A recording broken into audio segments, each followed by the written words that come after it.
نبي صلوا عليه صلوات الله عليه كلكم قولوا سوا صلوات الله عليه.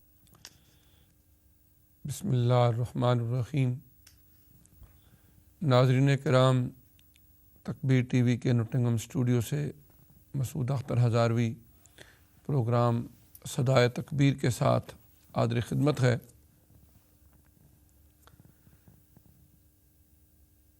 آج جس موضوع پر ہماری گفتگو ہوگی وہ ہے اسلامی نظام طہارت اور جدید سائنس. اسلام دین فطرت ہے اور اللہ تبارک و تعالی نے عقائد، عبادات، معاملات، اخلاقیات اور انسانی زندگی کے دیگر پہلوؤں سے متعلق جو بھی تعلیمات ارشاد فرمائی ہیں، اگر ان کا بغور جائزہ لیا جائے تو یہ بات سمجھ آتی ہے کہ عین ہیومن نیچر کے مطابق یہ تمام کے تمام معاملات ہیں. اور جتنے بھی سابقہ ادوار میں انبیاء اور رسل گزرے، وقت، آلات اور ماحول کے تقاضوں کے مطابق جو تعلیمات انہیں ودیعت فرمائی گئیں، یقیناً وہ بھی ایسے ہی انسانی فطرت کے موافق تھیں. حضور نبی کریم صلی اللہ علیہ وآلہ وسلم نے ہمیں بحیثیت انسان فطرت کے حوالے سے کچھ ایسی تعلیمات دیں کہ ان پر عمل کرنے سے نہ صرف یہ کہ ہمیں احکامات رسول صلی اللہ علیہ وآلہ وسلم پر عمل کی روشنی میں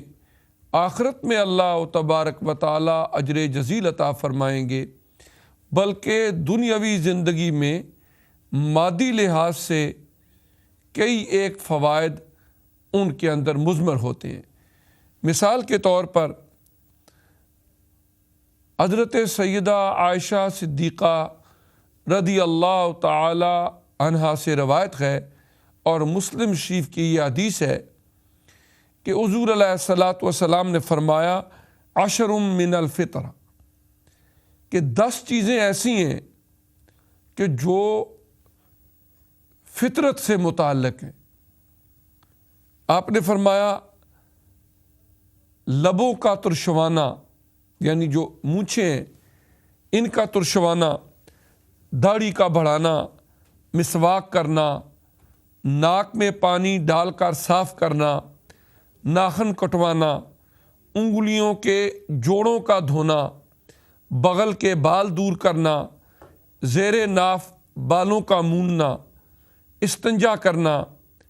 اور جس راوی نے اس حدیث کو بیان کیا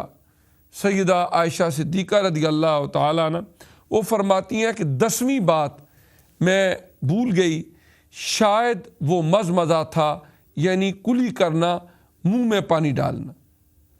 تو نبی کریم صلی اللہ علیہ وآلہ وسلم نے ارشاد فرمایا کہ یہ 10 چیزیں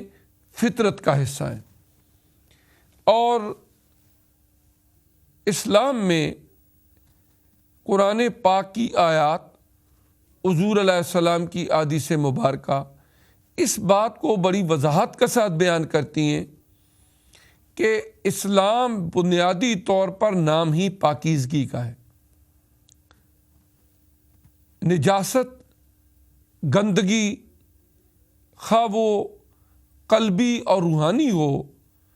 خواہ وہ ظاہری ہو، اسلام اس کو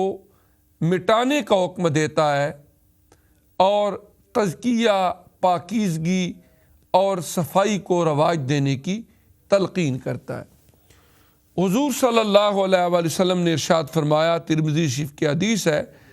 الطہور شطر الایمان، کہ پاکیزگی نصف ایمان ہے اور صحیح مسلم کے اندر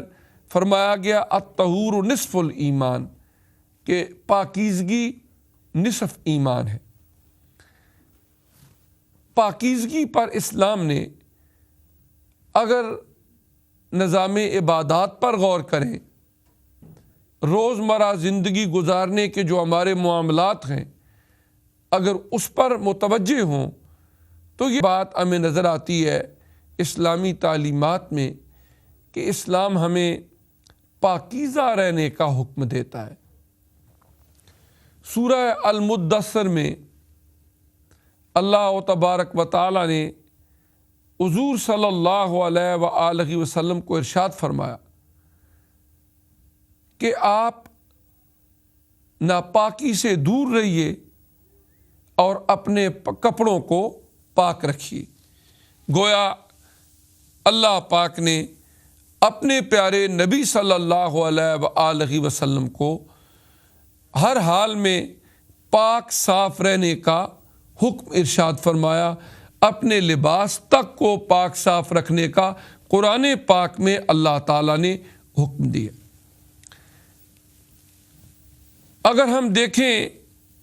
نماز کی ادائیگی کرتے ہیں، ہمیں حکم دیا گیا جو نماز کی شرائط ہیں ان میں سے پہلی شرط یہ کہ ہم پاک ہوں۔ اس کی کئی جہتیں ہیں، کئی اس کے پہلو ہیں۔ نماز میں ہمارا وجود جب ہم نماز کی ادائیگی کے لیے ارادہ و نیت کر کے بارگاہ رب العزت میں کھڑے ہو رہے ہوں، اس وقت نماز شروع کرنے سے پہلے جن شروط کا، جن کنڈیشنز کا ذکر فرمایا گیا، ان میں پہلی چیز یہ ہے کہ ہم پاک ہوں۔ کتب فقہ کے اندر جب شروط الصلاۃ کا ذکر ہوتا ہے کہ نماز کی شرطیں کون سی ہیں، تو پہلا باب، پہلا چیپٹر جو شروع کیا جاتا ہے وہ ہے طہارت،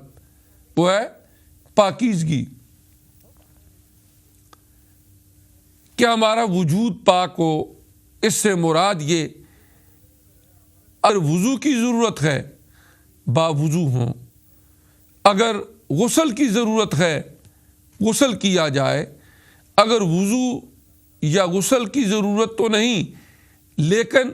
ویسے وجود کے کسی حصے پر کوئی گندگی لگ جاتی ہے اس کو دھو لیا جائے اور اس کے بعد نماز کی ادائیگی کی جائے۔ یہ تو ہو گیا وجود کا پاک کرنا۔ جو لباس زیب تن کر کے ایک مسلمان بندہ مصلی نماز پہ کھڑا ہوتا ہے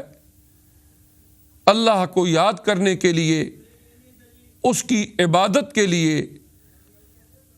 ان کپڑوں کا پاک ہونا بھی ضروری ہے کہ وہ بھی صاف ہوں، وہ بھی پاک ہوں۔ پھر وہ جگہ جہاں پر کھڑے ہو کر اس فریضہ صلاۃ کی ادائیگی کا اہتمام کیا جاتا ہے، اس جگہ کا پاک ہونا بھی ضروری ہے۔ گویا ایک مومن بندہ جب نماز کی ادائیگی کر رہا ہے تو اس کے کپڑے پاک، اس کا وجود بھی پاک، اور جس جگہ کھڑے ہو کر وہ نماز کا اہتمام کر رہا ہے اس جگہ پر بھی کوئی ناپاکی، پلیدی اور نجاست نہیں ہونی چاہیے، بلکہ وہ بھی پاک ہو۔ اس طرح جب ایک بندہ جو مسلمان ہے دن میں 5 مرتبہ نماز کی ادائیگی کا اہتمام کرتا ہے اور اپنے کپڑوں کو، اپنے وجود کو،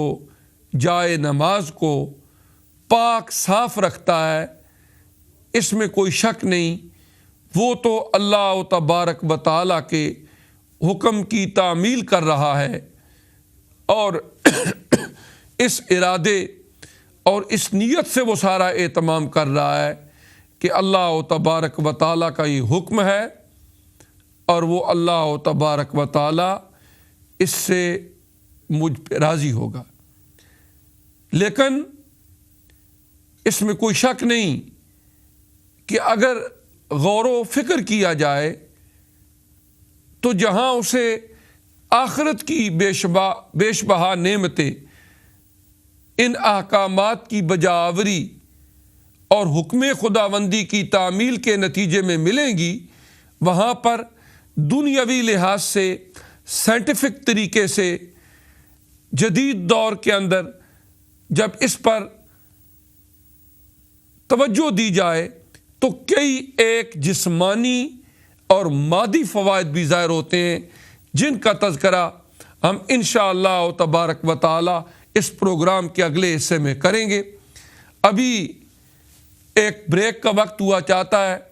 اور بریک کے بعد جب ہم واپس آئیں گے تو انشاءاللہ اسی موضوع پر ہماری گفتگو جاری رہے گی۔ دیکھتے رہیے پروگرام صدائے تکبیر۔